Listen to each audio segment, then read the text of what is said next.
Something else that you'll be asked to do is to look at an equation to a circle, and I'll give you a point.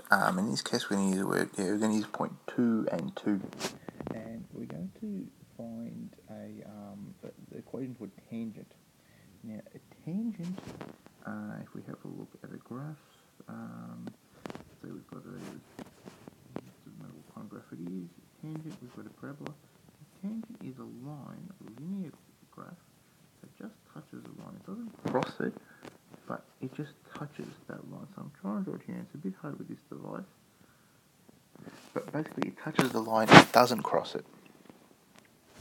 So that's something you'll be asked to do. So here we've got our equation to our circle of x minus 1 all squared plus y squared equals 5. Now remember, this is our general form of an equation where h and k give us our coordinates. Now, over here, coordinates are said. Now over here, k is 0. We don't have y. We don't have y minus anything. We just got y squared. So k is 0, and here we have 1. So our centre lies at 1 and 0, and we've got a radius of the square root of 5. Our radius squared is 5. So our radius ends up being root 5. So if we have our centre, we've got it here at 1 and 0. So we're just going to go off and draw our circle. I'm not going to put in the domain and range and things like that, but you should know how to find that, and also where it crosses the x-axis. Now, what it wants to do is it wants to find a tangent at point 2, 2. So that's somewhere over here.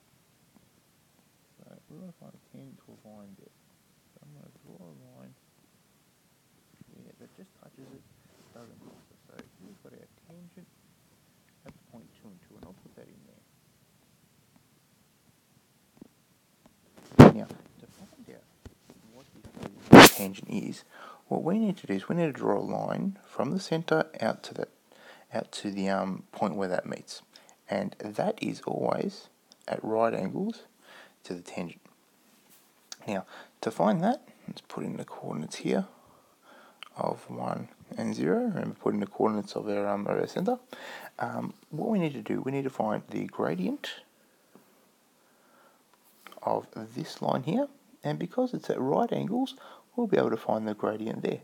And from there, we substitute into our equation of a straight line. So what we've got here, we've got that. So if we're starting at 1 and 1, and we're going to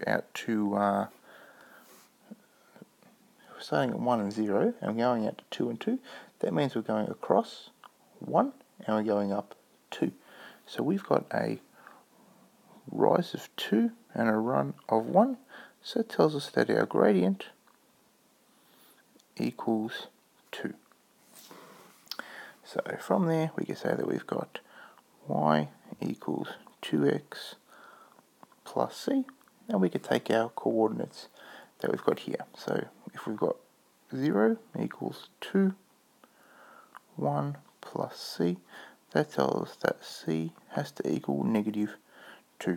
So our equation to that line is y equals mx, not mx, we know a gradient is 2x minus 2. So that's what we've got there.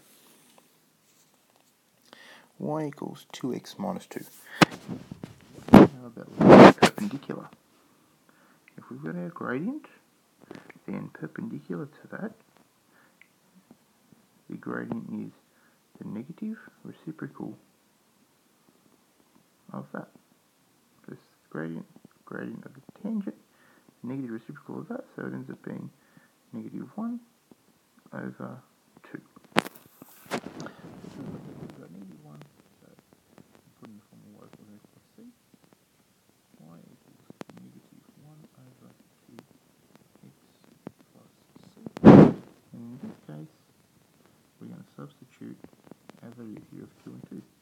So y equals negative 1 over 2 times 2 plus c, and this is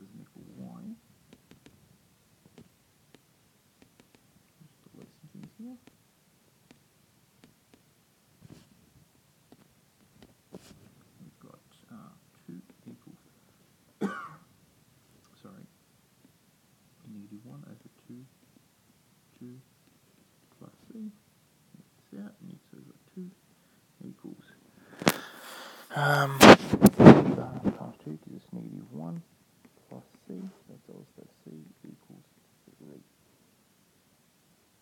So from there, the equation to our tangent is y equals negative 1 over 2x plus 3. So, to find out the equation to a tangent, find out our details of our circle and draw our circle. Put in the centre of the circle and also the point where it's the tangent. From there, calculate the gradient of a line between the centre and the point where the tangent is. That's what we've done here. So we've got that 2x, and we didn't have to go off and find the equation for that line. As long as we had the gradient, it would have been enough. Because, like I said, gradient of the tangent, because this is 90 degrees, gradient of the tangent is 1, is a negative reciprocal, so negative 1 over whatever the gradient was. In this case, because the gradient was 2, it ends up being negative 1 over 2 or negative half. From there, we substitute it into y equals mx plus c, so we've got y equals negative a half x plus c, and to solve for c, we substitute our values here. So our x value is 2, and our y value is 2.